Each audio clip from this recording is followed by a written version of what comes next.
Hey guys, in this video I'm going to read to you Kurt Cobain's thoughts from 1992 on being famous. There are several quotes of Kurt's I've come across where he discusses his views on fame, but one stuck out to me in particular.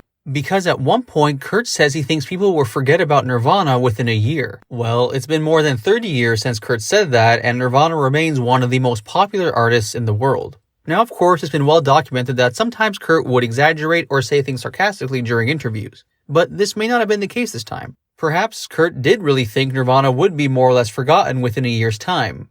Whatever the case may be, here's what Kurt had to say. Quote, "When you're in the public eye, you have no choice but to be abused over and over again. They'll take every ounce of blood out of you until you're exhausted.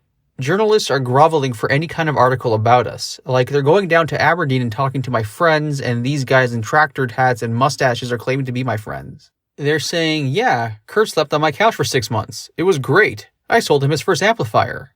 Well, it won't last. I'm looking forward to the future. It'll only be another year and then everyone will forget about us. Backstage at our shows is pretty sedate. I mean, it's really boring. There's no groupies, there's no drugs, and we haven't even drank for a long time. I haven't drank in months. And Chris quit drinking. We wanted to survive this tour, so we even quit doing that. It really bugs me a lot to be accused of being a drug addict. There's constantly articles being written about it. It sucks because I kind of feel a responsibility to kids who might want to start taking drugs. In a few interviews, Chris and I have talked about smoking marijuana, and we read it back and thought, geez, that probably influenced someone. I've done enough pot in my life where I don't need to do it anymore. I learned too late that it destroys your memory, and now I'm suffering for it. I think it's really lame for journalists to write and accuse me of taking drugs because kids are going to read that article and then they're going to do drugs because I do. That's really lame. I'm kind of an example for people, and there are 9-year-old kids who are into our band, and if they think that I take drugs and I think it's cool, then they're going to do it too. You know, I don't like bands who promote drug use because it influences people and it isn't cool.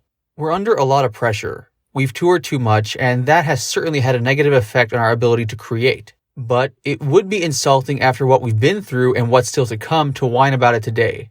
I think that along with success, we're going to be able to set a certain number of conditions. Not touring as much or refusing a promotion that we don't want to do. It's sure that we want to slow down a little, if only to write a few songs for the next album.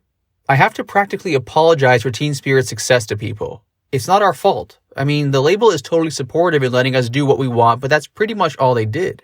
They pushed the record in radio and they got it on, and I think the success has a lot to do with the programmers at the radio stations liking the music. They sincerely like it, so they played it. There really is there's never any collective conspiracy involved with us or between us and our label. We didn't pay MTV to promote the heck out of us, it just happened. It's been very organic even though it happened really fast. It's really not our fault. We can't end it. I'm sorry.